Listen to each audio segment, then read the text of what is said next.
TikTok users are jumping ship after the takeover. What does Khaby Lame's nearly $1 billion deal say about the future of the creator industry? Loneliness is at an all-time high while AI girlfriends are on the rise. OnlyFans creators could be facing a sin tax in Florida, and my thoughts on the future of relationships. All that and more on this episode of Curious and Inspired. Welcome to a brand new episode of Curious and Inspired. I am your host, Matt Vandrick. I'm so glad to be here with y'all today. Let's get right into it, shall we? This week, seen on the internet. So according to TechCrunch, major players in science fiction and popular culture have been taking firmer stances against generative AI. The San Diego Comic-Con has banned all artwork created by artificial intelligence from the 2026 Comic-Con art show. They said material created by artificial intelligence, either partially or wholly, is not allowed in the art show.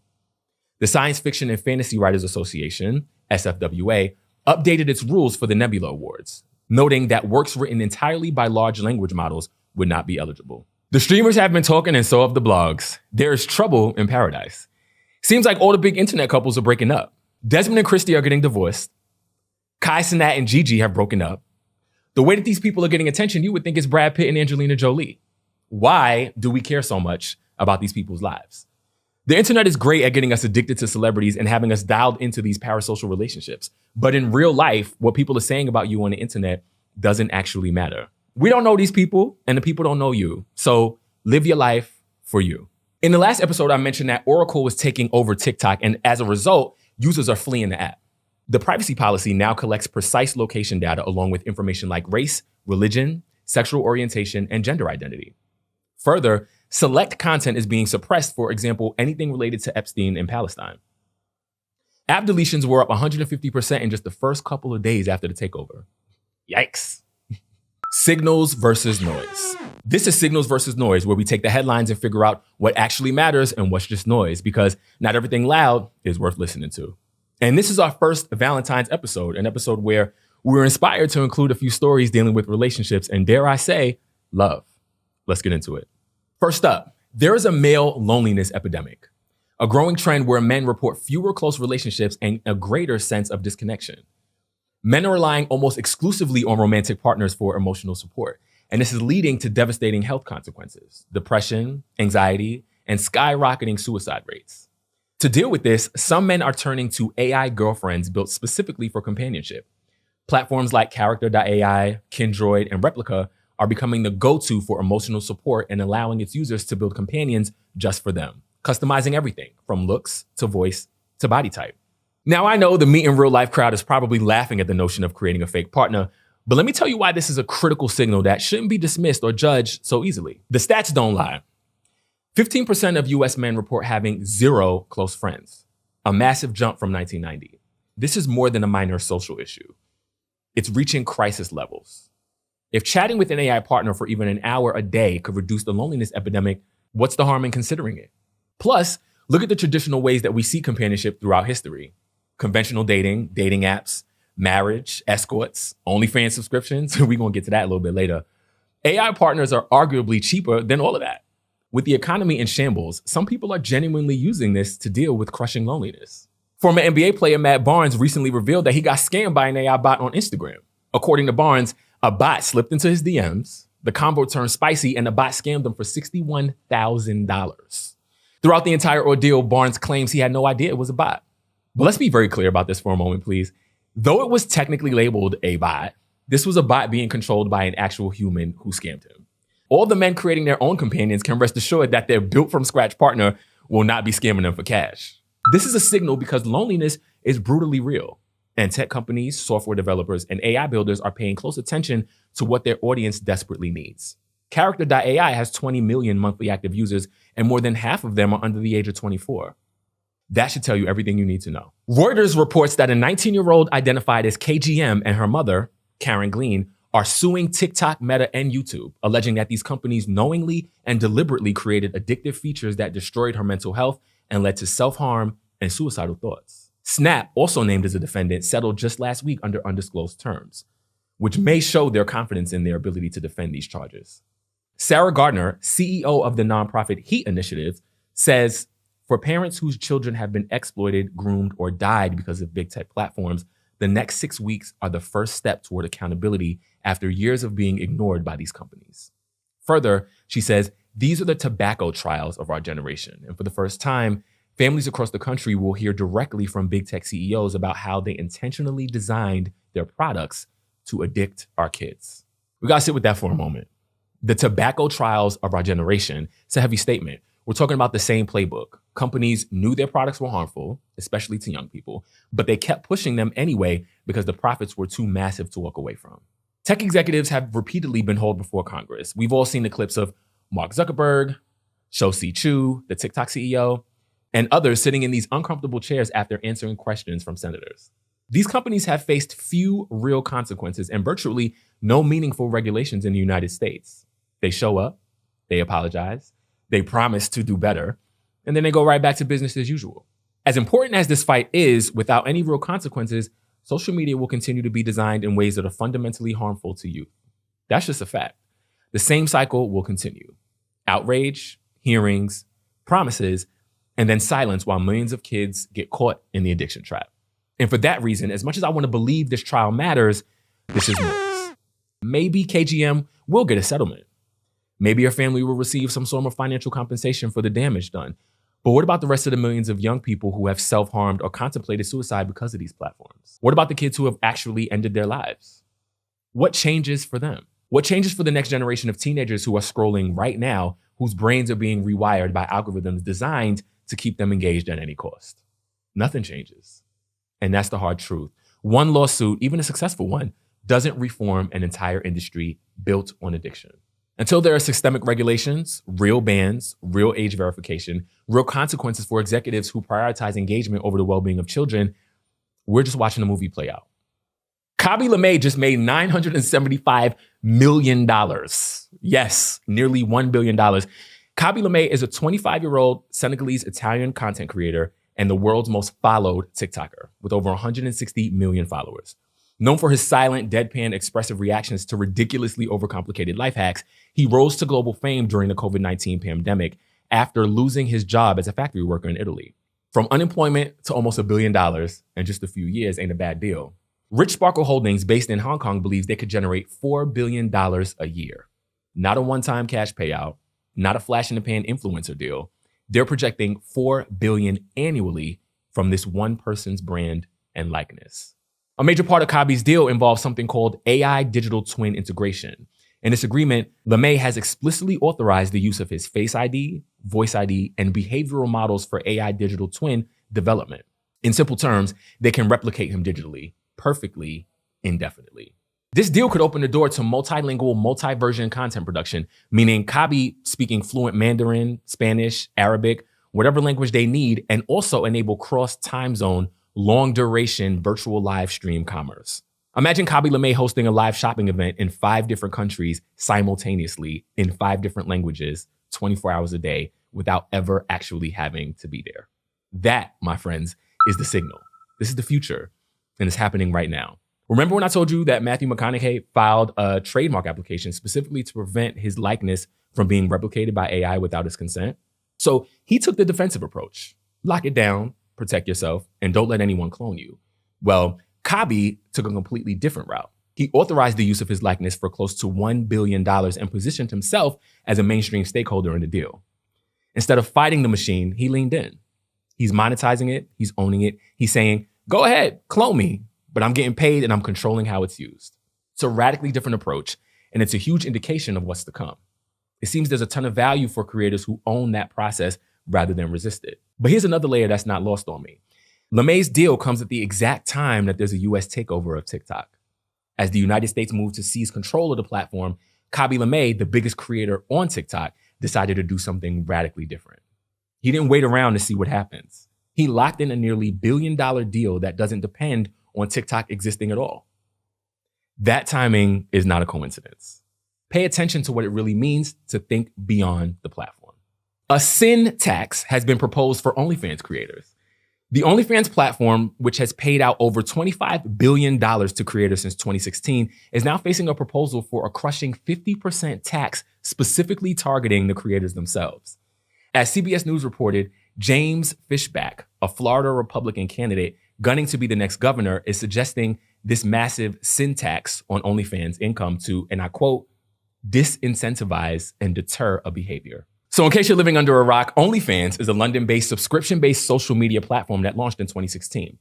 It enables content creators to monetize their work directly from fans through subscriptions, tips, and pay-per-view content. Though the platform hosts diverse content across multiple categories, it's primarily known for adult material. But let's be very clear, the platform is also used by fitness trainers, musicians, chefs, life coaches, and influencers of all kinds who aren't creating adult content at all. Fishback has suggested that all OnlyFans creators operating in Florida should hand over 50%, that's half of their earnings, to the state on all income generated through the platform. What's his reason? I don't want young women who could otherwise be mothers raising families or rearing children. I don't want them to be selling their bodies to sick men online. So let's break that down for a second. He's openly admitting he wants to financially punish women for how they choose to earn a living because he personally disapproves of their choices. He's also conveniently ignoring that many of these women are already mothers trying to feed their families, pay their rent, and survive in an economy that has made traditional employment increasingly unstable and underpaid. Sophie Rain, a popular OnlyFans creator that I absolutely have never seen or heard of, clapped back hard at Fishback and said, I would be more than happy to pay that if multi-billion-dollar corporations were also being properly taxed. But surprise, they're not. And that's exactly why this is noise. Let's talk about what's really happening here. The men who are paying to consume this content, the ones Fishback himself refers to as sick men, are not being charged any kind of exorbitant fee, tax, or penalty whatsoever. They can keep subscribing, keep tipping, keep fueling the entire industry without consequence. But the women who are using OnlyFans to feed their families, to pay their bills, or shoot, even just trick off at the Chanel store, it's none of our business. They should be punished with a 50% tax. That makes absolutely no sense. And this isn't about morality. This isn't about protecting women. This is about control, judgment, and performative politics designed to appeal to a conservative base that wants to see women punished for stepping outside of traditional roles. If Fishback really cared about the exploitation or safety of women online, he'd be going after the platforms themselves, the predatory subscribers, or the lack of worker protections for digital creators. But he's not. He's going after the women trying to make a little bit of coin. So here's the reality. As long as there are customers for OnlyFans, there will be OnlyFans. That's how supply and demand works. You can tax the creators into poverty, you can shame them, you can try to legislate them out of existence, but if the demand is there, the industry will continue. And from what I understand, OnlyFans does do its due diligence to ensure everything on the platform is legal, verified, and consensual. So this entire proposal is nothing more than noise, a way for a new gubernatorial hopeful to grab headlines and score political points with voters who want to see women put back in their place. And now, the thought of the week. We are in a loneliness epidemic. And I don't mean just the sad single guy discourse. I mean everybody. 15% of men in America report having 0 close friends. 0. That's up from 3% in 1990. A 5-fold increase in a single generation. Women are reporting fewer true friendships despite having larger social networks than ever. More connections, but less connection. Gen Z, the most digitally connected generation in human history, is the loneliest generation on record. The average American hasn't made a new friend in 5 years. Dating app fatigue is at an all-time high. People are swiping more and committing less. There's a pattern here. More access to people than we've ever had, but more alone than we've ever felt. It seems we're outsourcing intimate connections, both romantic and platonic, more than ever before. We spoke about digital companions earlier in the show, but parasocial relationships are replacing real friendships as well. Some of us feel closer to our favorite podcaster than our actual friends. It feels like we know people who don't even know our name. Online communities are replacing in-person gatherings. You belong to groups you've never physically been in. Discord servers, but no dinner tables. And I get the appeal. These connections are frictionless. Nobody asks anything of you. No showing up when you don't feel like it. No sacrifice, no inconvenience. But here's what's missing. Being needed is how we know we matter. The friction is the intimacy. When you remove the hard parts, the sitting through someone's bad day, the showing up when it costs you something, the being there when it's not convenient, you don't get connection. And when replaced with digital solutions, you stay just as alone as you were before. Maybe even more because now you don't even know what you're missing. There's also another layer to this. Our attention itself is broken. In 2004, the average person could focus on a screen for 2.5 minutes before switching tasks. Today, that's down to 47 seconds. Our attention spans have dropped 25% in 15 years. We now average 8 seconds of focus, which is less than a goldfish who clocks in at 9. And the platforms know it. They've given up on our presence entirely. Netflix now writes scripts assuming you're on the phone while you watch. They call it second screen viewing. Screenwriters are told, and I quote, make sure the audience can follow along even if they're not looking at the screen. So now characters announce what they're doing while they're doing it. Matt Damon said Netflix asked for the plot of his new movie to be explained 4 times throughout the film because they know you're not fully there. Think about that. The content is being dumbed down because they've accepted they'll never have your full attention. How does that notion apply to your relationships? You ever find yourself half present in every hangout, scrolling while someone's talking, physically close but mentally distant? The platforms profit when you're scattered. Love in any form requires sustained attention. Full presence, being with someone. In a world flooded with simulations, AI companions, dating apps, infinite scrolling, genuine human presence is a commodity. Not content, not views, not likes.